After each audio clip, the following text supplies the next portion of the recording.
Добро вечер. Во 360 степени вечерва гостува вице-премиерот за европски прашања и секретар за меѓународна соработка на СДСМ Бојан Маричич.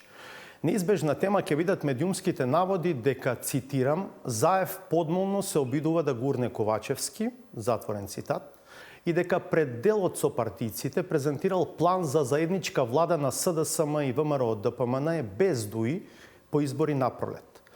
Но на почеток со Маричич ќе разговараме за друга тема што ја засега широката јавност. Тоа се најавите дека годинава ќе почне да функционира нов систем за влез во 30 европски земји, кој се однесува и на граѓаните на Северна Македонија. Системот наречен ETIAS предвидува претходно одобрување на влез во некоја од 30 држави, главно членки на ЕУ, преку пополнување онлайн апликација и плаќање 7 евра по лице. Маричич, добро вечер и добре дојде во 360 степени. Добро вечер и добре недел. Дали ова значи враќање на Шенген визите за државјаните на Северна Македонија? Ова е легитимно прашање и мислам дека должни сме да објасниме на граѓаните дека не се работи за никакво враќање на Шенген визите, далеку од тоа. Оваа процедура, оваа формално што сега се најавува, е сосема далеку од процесот на Шенген визите кои што ги имавме до пред 13 години. Впрочем, ние сме на белата Шенген листа веќе толку време и нашите граѓани слободно патуваат. Она што е ново со оваа регулатива е воведување токму за оние држави кои што имаат безвизен режим за Шенген зоната, една процедура на дополнителна контрола со најавување, кратко време пред патувањето, најавување на граѓаните кои што сакаат да патуваат и плаќање на една символична сума од 7 евра, која што важи, такса која што важи за 3 години. Не се визи, но е нова пречка. Не се визи, но е пречка и бариера и јас сметам дека е непотребна во овој момент. Ние веќе подолго време го комуницираме тоа како влада на повеќе нивоа и во Европската комисија и во Европскиот парламент со пратениците и на државите членки. Дека навистина, особено државите од Западен Балкан кои што или преговараат за членство, каква што е Северна Македонија, заедно со Албанија, Србија и Црна Гора, но и државите кои што од Западен Балкан кои што целосно се усогласија со политиките на Европската Унија на санкции кон Русија, не заслужуваат сега да добијат ваков тип на бариера. Тоа е концептуално во насоката на ЕУ да ги зајакне своите граници, меѓутоа сметам дека државите од Западен Балкан, особено ние, се најавува дека системот ќе почне да функционира некаде летото, пробно, а целосно ќе биде функционален од ноември оваа година. Но идејата е од 2016 година. Дали ова за што сега зборувате, како ваша реакција, и не само ваша, и на другите лидери од регионот, е малку задоцнето, господине Маричич? Не, од 2016 ова се одлага неколку пати, токму заради тоа што сваќаат дека е спорна идејата. Последното одлагање беше, мислам, предминатата година, а ние, барем јас од кога сум вице-премиер за европски прашања, на секој состанок со европски представници ова го истакнувам како најавивте испраќање на писмо заедно со вашите колеги од регионот, дали го напишавте писмото? Во моментов течат координации околу ова прашање, затоа што сакаме што поголема поддршка да добие тоа писмо, примерно колегите од Србија и од Албанија, за да иницираме писмо на министрите за европски прашања до европските институции и држави членки дека оваа одлука треба да се во најмала рака одложи, а секако наш став е дека не треба да важи, треба да бидеме изземени како држави. На кое ниво го имате комуницирано ова во Брисел и какви се реакциите од таму? До сега го имам искомуницирано со повеќе еврокомесари кои што ја сваќаат да речам тежината на ситуацијата, дека токму во период кога ние се бориме со тешката пропаганда и перцепција дека ЕУ креира нови бариери кон нас, дека овој настан оди само во насока на поддршка на тој неточен исказ. И мислам дека разбираат добро дека моментот е важен за Западен Балкан да добие поинаков сигнал од Брисел. Исто така и со парламентарци од Европскиот парламент, кои што сваќаат целосно, дури од Холандија, од држави кои што се традиционално, да речам, остри кон политиките на миграции, сваќаат дека ова ниту одговара како политика, дека не можеме да имаме, односно да имаат исти аршини, да речеме, за држави како Никарагва и Северна Македонија, која што е во Европа, која што е во непосредното соседство на ЕУ, која што е држава што преговара за членство. Уште неколку детали. Од плаќање на 7 евра ќе бидат изземени лицата на возраст до 18 години и над 70 години. Веќе рековме, еднаш одобрена позитивна авторизација ќе важи 3 години. Најголем дел од апликациите се очекува да бидат одобрени во период од неколку минути, но процедурата се вели може да потрае и до 4 дена, така што најдобро ќе биде да се аплицира најмалку 96 часа пред планирано патување. Во некои случаи одобрувањето може да биде пролонгирано до 14 дена, а по потреба и до 30 дена. Се разбира, може да биде и одбиено. Васко, ова се детали кои што само укажуваат на тоа дека ова не е визна процедура, ниту дека ова нешто, да речам, премногу оптеретувачко за граѓаните. Но ние сметаме како влада дека навистина е непотребно да се имплементира баш сега и да се имплементира на овој начин. Дали е уште еден потек на Унијата контра нејзиниот имидж во регионот, кој што и онака не е баш многу добар. Токму тоа се обидувавме и се обидуваме да им го објасниме дека оваа бариера, иако нив им изгледа банална или многу техничка или не суштинска, сметам дека само ќе го засили наративот дека Европската унија не ги сака државите од Западен Балкан и сметам дека заслуживме и ние како Северна Македонија, но и другите држави да имаат поинаков третман во овој дел. Ако треба да проценувате до ноември дали ќе успеете да ја натерате ЕУ, барем да го одложи, ако не да го укине овој систем за граѓаните од регионот, што би рекле во овој момент? Дали сте убедени дека ќе успеете во тоа? Ние ќе направиме се што е во наша моќ да го одложиме, тоа секако зависи од ЕУ. Јас сум оптимист дека има расположение и дека има разбирање кај државите членки и кај европските институции дека ова не е вистинска одлука во вистинско време. Ќе одиме на реклами, а понив за политички скокотливата тема, состојбите во СДСМ, евентуалните контакти Заев Мицковски и така натаму. Благодарам за сега. Останете на осад.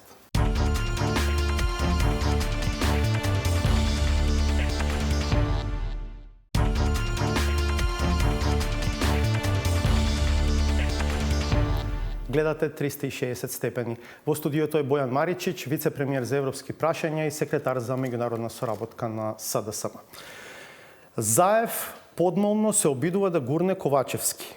Ова беше насловот на текст во Плюс Инфо објавен на 30 декември, 2 дена пред Нова година, во кој меѓу другото беше наведено дека Заев на состанок на СДСМ, одржан на 21 декември, представил план за итни предвремени избори по кои СДСМ и ВМРО ДПМН би ја делеле власта без учество на ДУИ, и тоа во 2 мандата или 8 години. Премиерот би бил од партијата со повеќе пратеници. Планот наводно предвидувал и политичка елиминација на председателот Стево Пендаровски. Господине Маричич, знаете ли вие за, еве ќе бидам внимателен, состанок, нема да кажам состанокот, на СДСМ на 21 декември во СДСМ?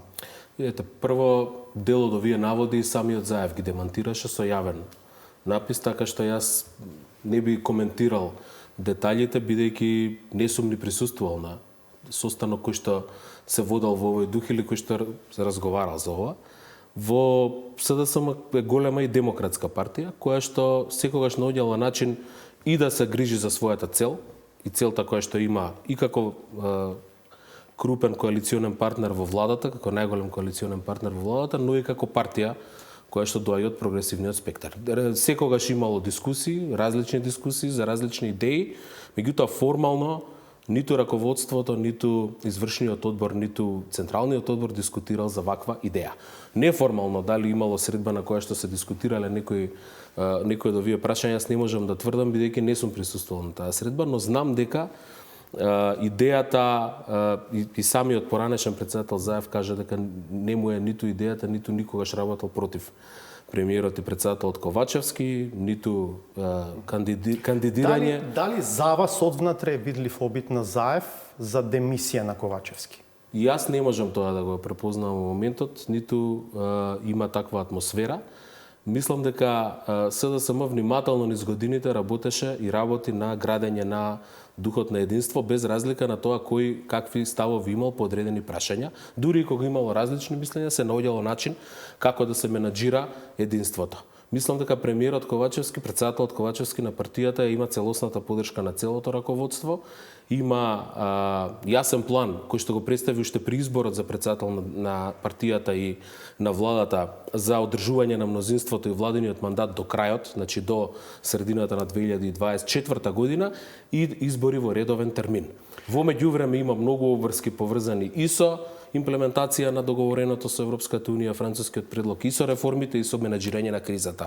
Нашиот фокус е на тоа и во моментот нема поинаква одлука, ниту пак има изгледи за поинаква одлука. Уште малку за односите на релација Заев-Ковачевски. Наводно кулминација на незадоволството кај Заев кон Ковачевски се случило при именувањето на Зарко Милошевски за директор на Агенцијата за национална безбедност, АНБ. Заев имал свој фаворит или фаворит, кој што не бил Милошевски. Вас ве прашувам како член на владата, колку беше тензично пред и по таа седница на владата на која го именувавте Милошевски за директор? Тоа е на 14 декември.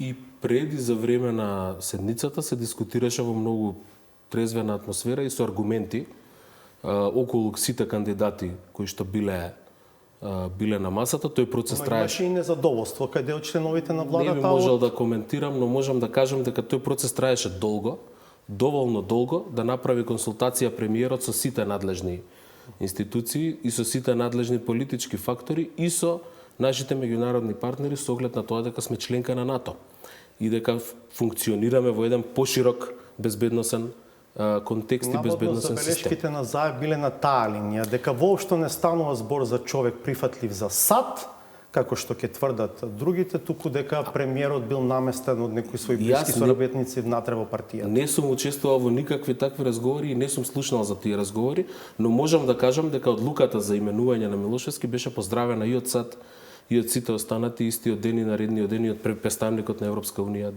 амбасадорот Гир, така што ниту еден представник на меѓународната заедница не приговори, напротив го поздрави изборот на Милошевски.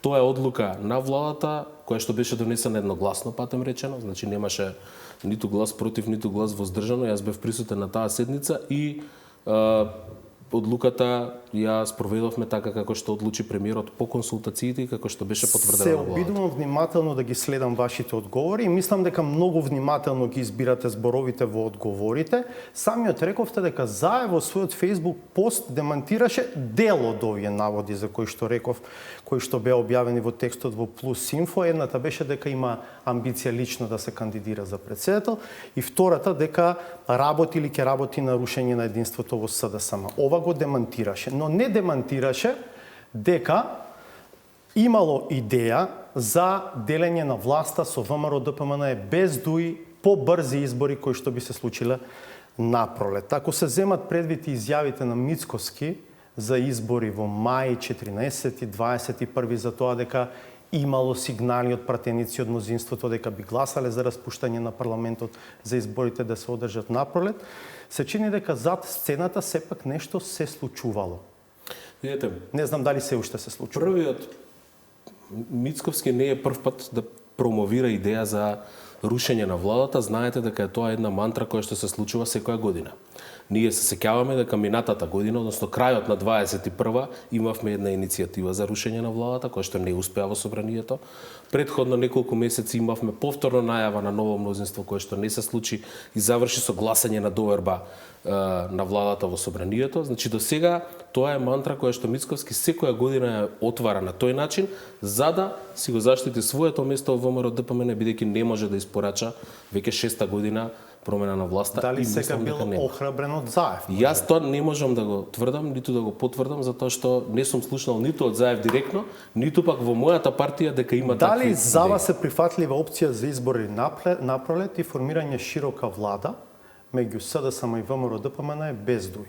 Мислам дека е тоа една нефункционална и не практична идеја која што не е втемелена ниту на вредности, ниту пак е изводлива во пракса. Може ли малку да го образложите овој став? Например, еве, како одговор на следното моје прашање. Зошто не би прифатиле широка влада, ваква, ако така се обезбеди двотретинско мнозинство за толку потребните уставни измени? Видете, ние имавме една средба лидерска, во која што се отворија вратите за соработка од повеќе видови на соработка, каде што премиерот Ковачевски имаше своји видувања за тоа како може да се приближи до опозицијата и како може да ги изведеме уставните измени. Сите беа отфрлени од Мицковски и сите вакви идеи до сега биле отфрлени од Мицковски. Јас мислам дека сега во овој период да имаме избори и надеж за некаква широка влада, тоа е една нереална идеја која што само ќе ја забави државата и ќе направи застој од една година, бидејќи кај нас нели изборниот циклус зема цела година по правило, кој што ќе ни го изгуби моментумот и динамиката за уставни измени. Јас ве прашав за широка влада на ВМРО и СДСМ, но зошто би биле против широка влада, например, на ВМРО, СДСМ, и другите партии на албанците? Не мислам дека идејата за широка влада е нешто што треба да се врзува за уставни измени или дека е нешто што зависи од уставни измени. Широка влада може да се дискутира дали воопшто има потреба за такво нешто, дури после редовните избори 24-та. Моје мислење е дека во овој контекст сега уставните измени, како што каже и премиерот, се потребни на државата, не на владата, и дека доколку договориме јасна агенда што да се прави до крајот на оваа година, поврзано со реформите, поддржани и од опозицијата, поддржано со оние до пополнување на кадровските прашања за институциите кои што се од клучно значење, како што се судскиот совет, обвинителскиот совет, уставниот суд и така натаму, и законската и реформската агенда заедно со уставните измени, дека тоа ако го договориме нема потреба од никакви широки формати на влада, бидејќи тоа само може да значи земање на одговорноста и пореметување на желбата на граѓаните, односно волјата на граѓаните за мнозинско владење на овој мандат кој што има мандат од 20 до 24. Има ли пратеници од СДСМ што не го поддржуваат лидерот Ковачевски би гласале за распуштање на собранието? Јас мислам дека нема такво нешто. Во политичките кругови се зборува за уште една идеја, широка предизборна коалиција во која би влегле сите партии, освен од релевантните сега зборувам, ВМРО, ДПМН и Левица. Значи, може би владата плюс Алијанса, па некои ја спомнуваат дури и БЕСА, заедно актуелната владина коалиција, наспроти ВМРО, ДПМН и Левица, како ќе настапат тие, не знам.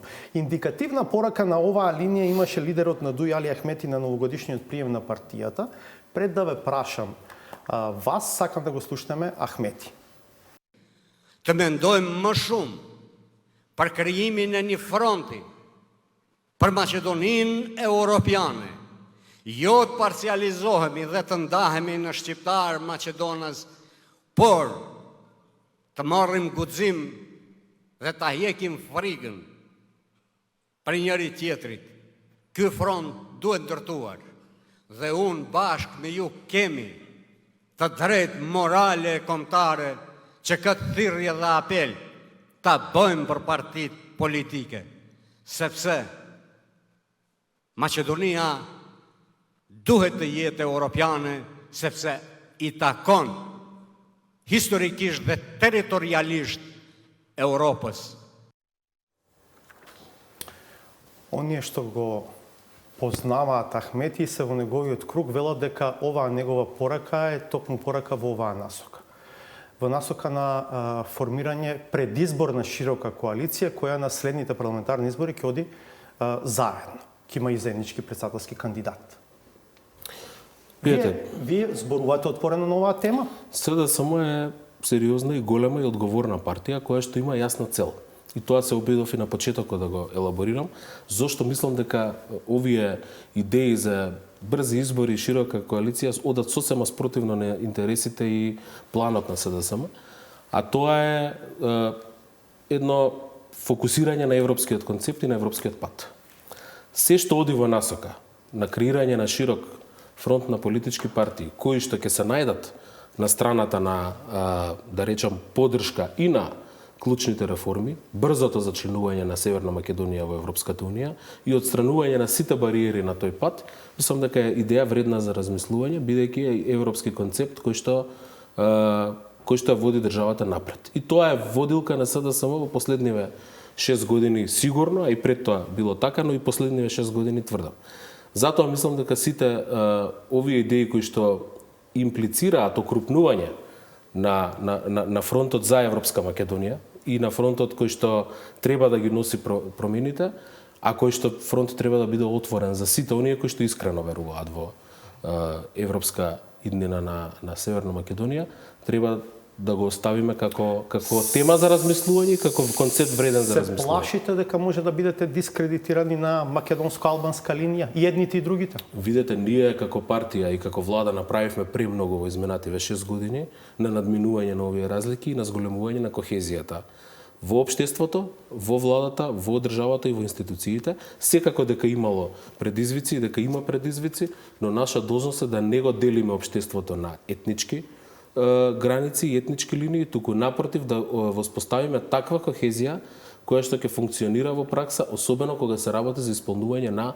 најврвните приоритети, а тоа е членството во Европската унија. Замислете да се доведеме во ситуација во која што биле поделени по етничка линија, а многу работеа на тоа и ВМРО, ДПМН и Левица минатото лето, да токму се направи една дистинкција по етничка линија на луѓето во однос на ставот кон Бугарија и генерално кон Европската унија. Ние сметаме дека е тоа штетно и дека трајно ја разорува државата. Ако оваа идеја подразбира и учество на Алијанса за албанците во таква предизборна коалиција, дали тоа значи дека Алијанса сепак сега ќе влезе во владата како подготовка на тој следен чекор? Васко, премногу е рано и премногу би шпекулирал ако зборам, кажам било што на оваа тема. Сепак, ова се само идеи за кои што е вредно да се разговара и да се размислува за сите овие што се спомена, а како ќе се реализираат и дали ќе се реализираат, останува и на политичките лидери. Дали Алијанса за албанците ќе влезе во владата? Ќе видиме, тоа јас не знам дека има разговори, знам дека имаше идеи, дека постоеше подготвеност. Дали тоа ќе се случи, ќе видиме во наредниот период, зависно од разговорите и волјата на политичките лидери.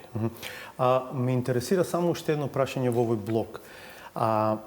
Дури да одите на избори со широка предизборна коалиција, го знаеме со односот на силите во нашето општество, таа коалиција можеби ќе стигне до најмалку 61 пратеник, доволни да се има мандат за формирање влада, но тешко дека може да смета и блиску до 80 пратеници неопходни за уставни измени. Како ќе стигнете до 80 пратеници, бидејќи процесот на преговори со ЕУ ќе запре во ноември, ако уставните измени не се направат? Васко, јас сум убеден дека е потребно да се направат најпрво уставните измени, а потоа да одиме на избори. Зошто? Затоа што воспротивно единствена тема на изборите ќе биде токму тоа ставот кон Бугарија и кон уставните измени. И знаеме точно која партија како ќе се позиционира. Знаеме дека ВМРО ќе презентира една нереална слика, една бајковита слика што може би да им се допадне на граѓаните, според која ќе вели дека тие ќе се обидат да издействуваат подобар договор со Бугарија. Ние знаеме дека прво има во нивно време преговараа со Бугарија, не успеа да најдат подобар договор. Второ, на вистина правевме обиди изминативе 3 години по сите основи да добиеме најдобар можен договор.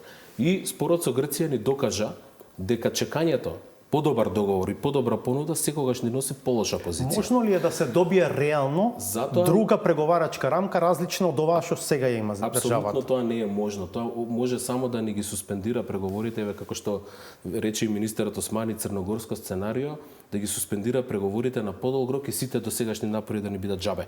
Мислам дека ние се обидовме, првиот пат ја отфрливме преговарачката рамка, добивме втора и подобра нема да добиеме. И тоа ни го кажаа сите, и канцеларот Шолц, и председател Штајнмајер, и председателот Макрон, да не се надеваме на тоа. Ние може да влеземе во тој филм. Тоа многу убаво звучи, но не е реално. И може, мислам дека тоа ќе биде, ако одиме на избори без уставни измени, ќе биде прашањето дали ние може да испреговараме подобар договор или не. Ама тоа е нереално. Какви се сега позициите на партиите, нереално е да се очекува дека на избори ќе се отиде со веќе завршени уставни измени. Јас мислам дека доколку се потрудиме сите и бидеме одговорни, не мора да биде така.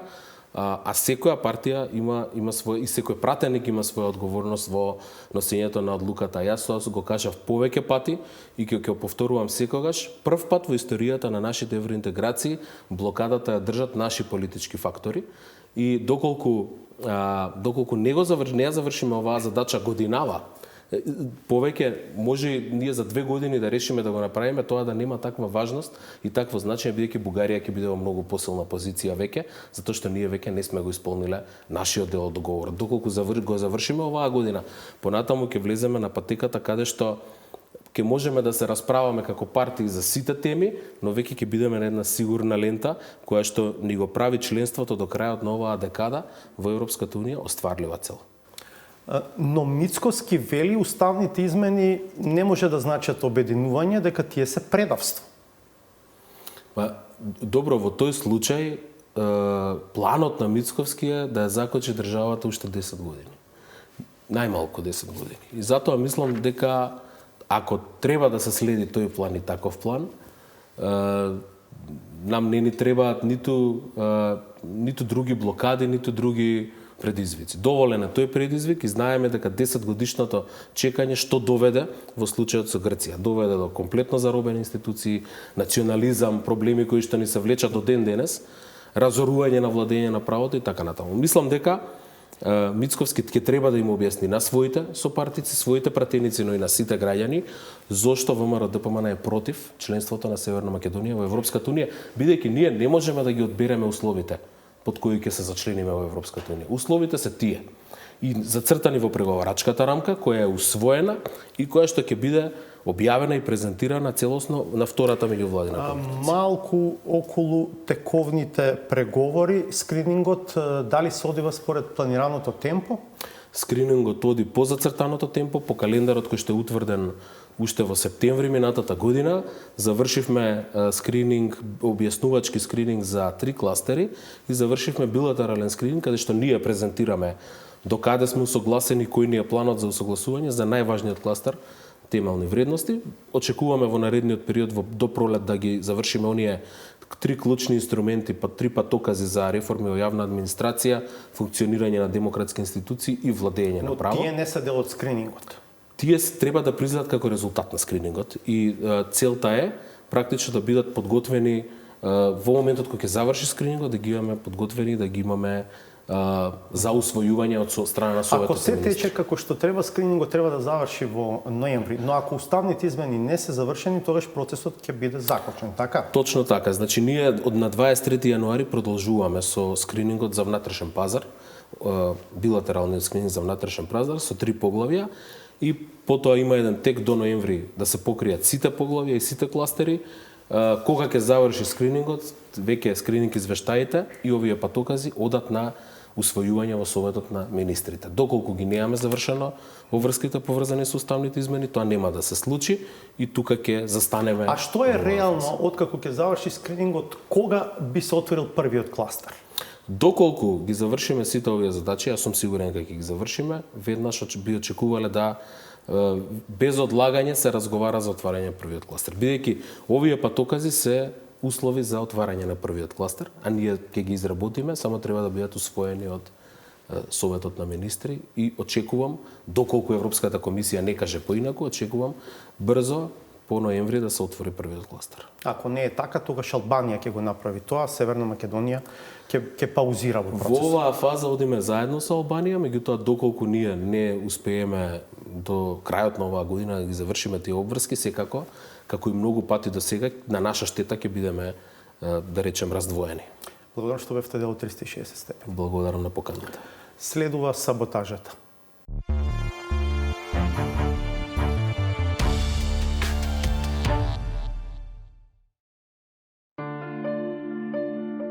Постпразничното освестување може да почне. Враќањето во нормала предпоставува прифаќање на реалноста, каде се што било хиперболизирано во изминатите денови, мора да се спушти на рационално ниво.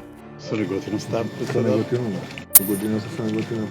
Да видиме како ќе биде. Ами нема, ќе биде најдобро како. После поночите. Не. Биде пијан. Биде пијан. Биде пијан. За добра голтка која ќе резултира со најавените очекувања, сепак треба да се има и друштво и нешто да се замисли. Иако се вртат муабети дека нешто не штима и дека трае процес на дезинтеграција, впечатлив е начинот на кој традиционално се решаваат сите натрупани меѓучовечки и политички проблеми. Седи два Кумановца и они стави 2 чашки ракије едну салату и направив симбиозу. Но пред да се случи такво нешто, од исклучителна важност е да се има предвид кој коси, а кој вода носи. Распределбата на улогите е значајна, особено за оние кои сакаат да бидат третирани како творци на квалитетен дестилат, а не како производители на заборавени напитоци. Вие зборувате со градоначалник кој што е 12 години градоначалник или бозаджија. Ајде, молам, немојте вакви работи. Политичкото профилирање си има своји принципи од кои никогаш не се отстапува. Општо прифатена е нормата според која однапред се знае што треба да направи секој што доаѓа на која било функција.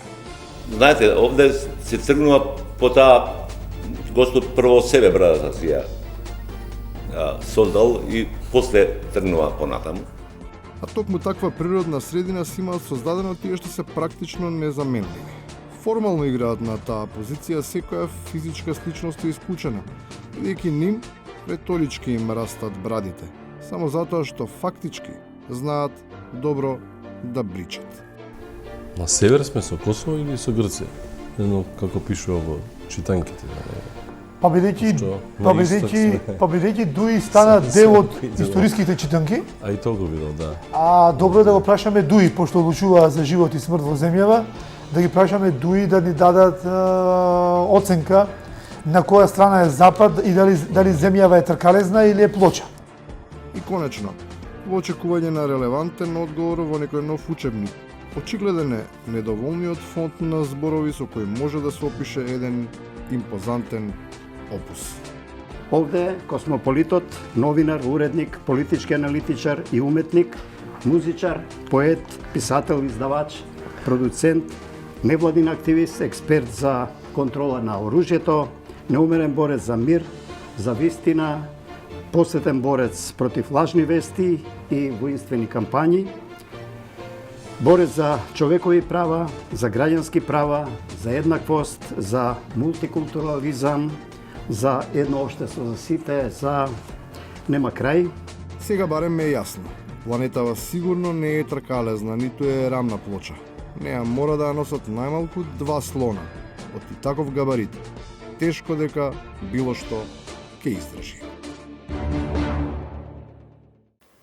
Толку за вечерва. Налсат следуваат вести. Ние се гледаме в петок во 22:20. Пријатно.